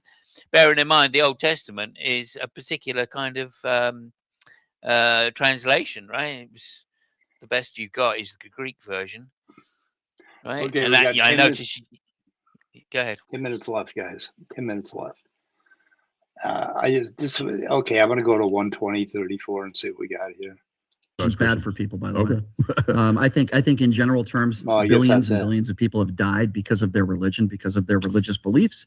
What's wrong with that? What's wrong with death? Murdering people is kind of if morals are subjective, there's nothing actually wrong. I think murdering people and killing people, but it's not actually. Here he goes again. Universal. Under my view, it's just a personal. Well, I think most people would agree murdering is probably not good. Okay, but probably not a good thing to kill. That's a fallacy because appeal to masses is a fallacy. Well, I'm not going to debate that because it's a fallacy. Murdering people is wrong because most people don't want to murder people, so that's an appeal to the masses. That's a fallacy. Basically, which is exactly the fucking point they're missing, that most people think murder is wrong. Therefore, and that's the point of sociology, and this kind of falls under sociology. People don't want other people to kill them. Right. Yeah, and it's more than that now, right? Because it's a law. Right, it's not just that a load of people think that it's wrong. It's that enough people think it's wrong that if you were to try and change it, there'd be uprising in the country. Yeah, right. You literally would be going against the constitutional rights of people. So, I mean, I don't know. Is that subjective, right, or is the Constitution objective? Not really sure. I got 4 bookmarks left here to get through because there's one I wanted to hear. Okay, go for I'm serious though. Do you care about our democracy? Do you care? Again, I think I would like to see it. We've been through this 120. Okay, 55. Oh yeah. By the way, he doesn't mean monarchy. Yeah, he doesn't mean monarchy. He says because he's Eastern Orthodox Christian, right? A monarchy would be better. No, he doesn't mean monarchy, right? He means what would you call fascism. it in that? Because they have patriarchs, don't they? So he believes in a patriarchy in that sense, or a patriarchy, or he did say hierarchical. Yeah, and so presumably he believes in a theocratic system. Yeah. Right, so he's being disingenuous by using the word monarchy there. Yep. 3 left here. Let's see. Give me something that makes you believe that Joe Biden because I believe that there's a breakaway security establishment that is the quote deep state, and the same way that they rig elections in dozens of other countries. I don't care what it sounds like. That's again a fallacy of association, which you said you're not going to do, which you keep going. Well, you sound like Alex Jones. You're saying that the election, a fallacy of association. I'm sorry that you can't do the nuance, but that's a fallacy. You're making a. Anyway, so that's his thing where he thinks it's the deep state that's rigging elections for Democrats only, but not for anybody else. What's the fallacy? What's the fallacy? What did he say? By association, he's saying that he sounds like Alex Jones. He sounds like him, right? I'm saying you sound like him. I'm not saying that you have the same ideas as him. It did sound like a conspiracy to me. He's friends with Alex Jones, by the way. Dyer is. Oh, okay. Oh God, yes, that's great choices. That explains quite a bit. Yeah, Yeah, and he says Alex Jones was railroaded when he was basically sued for that Sandy Hook thing. God. And the reason he was railroaded because it wasn't Alex Jones's fault, because Alex Jones is really big and he has a staff, and the staff was the one that brought him this false information, and he just blurted it out, right, without vetting what his fucking staff did. So therefore, it's not Alex Jones's fault. It's his staff that he hired. They did it, not Alex Jones. But that would even be a legitimate answer if Alex had said that once on stream and then went back and said, this may have been based on faulty information and I probably should not have said it. But that's not what Alex Jones did. But who was paying these people that came up with this bullshit and this misinformation? If you have a corporation and the people that work for you commit a crime, then that corporation is held liable for that crime civilly. So Alex he was held liable because he just repeated whatever he said it. He didn't say it. He's the one that said it. Yeah, right? He didn't say it just once on stream. If he thought to himself, "Oh, hang on a minute, this is a bit dodgy. I'll get the guy to say it." Yeah. Right? Okay. And then he would have been in the clear. But no, he was too dumbass to think about it. Okay. Oh, where'd my cursor go? So if I say A is the same thing as not A, do you think that's a word game, or is that the law of non-contradiction? No, I think you're a hypocrite. I think when you use these words and you have these opinions, I think you're a hypocrite. That's an ad hominem. Okay. No, I'm not name calling you. I wouldn't. No, being a hypocrite is not an ad hominem. No, you're not wrong because you're a hypocrite. You're just a hypocrite. That wasn't what he was saying. Well, I mean, it's kind of ad hominem. I'm not gonna lie. Well, not really. It's like you're being a hypocrite you're being a hypocrite with this particular argument. You're hypocritical in your argument. That's not an ad hom. That's saying that you are doing something in your argument. That is a type of ad hominem. Ad hominem would be saying that he has some characteristic that has nothing to do with the argument that is bad, therefore the argument is bad. That's ad hom. So anyway, we got one more, and then we're going to wrap it up, guys. Okay, fine. It's hypocrite. But there's nothing wrong being a hypocrite because ethics are relative anyway. Yeah. You guys want to end off with the files in the deep state? There we go. Oh, when he takes his cap off like that, you know he's getting pissed. Absolutely. You want to go first this time? Go ahead. I'll be a gentleman. You'll let him go? Yeah, I think I missed it. And anyway, there was a part where he was doing one of his imitation things, but somehow I missed it. Anyway, just go back again. Go back again. Well, I'm not saying nothing is wrong with being a hypocrite. That's 5 minutes. You guys want to end off with the files in the deep state? Or what do you want? The Epstein files? Sure, we could talk about that. Sure, absolutely. Oh, wait a minute. You wanted me to go back to where? That's my suspicion. So you just have a suspicion. Sure. With no evidence. You want to grill me on a position that I just think it's okay, fine, it's hypocrite. But there's nothing wrong being a hypocrite because ethics are relative anyway. Yeah. Okay. That's enough of him. It's just the same bullshit. Every time he gets pushed into a corner, he goes to precept. Oh, there's nothing wrong according to your worldview. You know, nothing can be wrong. It's just like He wasn't being asked about Brian's. Is it Brian? Yeah, Brian Shapiro's worldview. He was being asked on his worldview, and then all of a sudden it's big dodge time. Nothing wrong. Nothing wrong if it's relative. You know, that doesn't follow either, I'm afraid. Anyway, we got to wrap it up. Right there. I caught so many fallacies in that. Half of them I didn't mention because we needed to get through it. But I'm just shocked by that performance. I really am. And it goes to show you, he literally tailors his speech patterns on the person he's talking to. If he thinks the person he's talking to is a little bit dumb or naive in some way, then he just takes the piss completely. If he thinks the person like Alex Malpass can actually do him some damage if he misspeaks, then he's super careful on what he says. We deleted that comment, Mike. We deleted that comment. Now you put it up on stage. Yeah, but what the fuck is that? What is this shit? It's a preachy person that entered chat and got timed out for preaching. So, Hail Mary, full of grace, the Lord is with thee. Blessed art thou among women, and blessed is the fruit of thy womb, Jesus. Holy. What the fuck? That's what they pray when they have their. Yeah, I guess he's a Catholic. Yeah, it's a Catholic. What's wrong with these people? Whack job. Yeah. What the hell's wrong with these people? Why do they talk like this? It's traditional Catholicism. They know Christ. Really? That's what they said when they first. I think they're trying to exorcise us. Is that an excuse kind of that it's traditional? No, I mean, look, this is where it comes from. But the book, the Holy Bible, and the extra shit that the Catholics talk about is sacred. Those are very powerful words, and just to mention them is to invoke an extra power that means that God could have access to our minds and our hearts. Witchcraft. Right? Witchcraft. Yeah. But I don't have a womb. Yeah. I don't have a womb. But you're not just hearing about the Virgin Mary means that you might believe that in the resurrection, you see. But if you wake up tomorrow and you have a womb, now you know who. And then I have fruit in it? I have fruit in my womb? If I have fruit in my womb, I'm going to a fucking doctor, man. Me too. And I have a womb. Yeah. You're not supposed to put an apple in there. It's like, here we go, crispy, yummy Washington apples in your womb.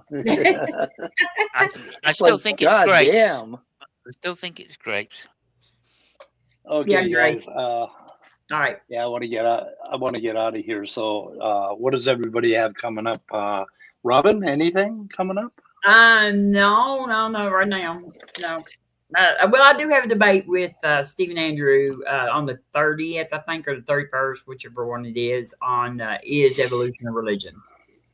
Okay, yeah, you and Simo should post me a description for your YouTube channel and a link to it, so I can put it in my chat like Dave used to.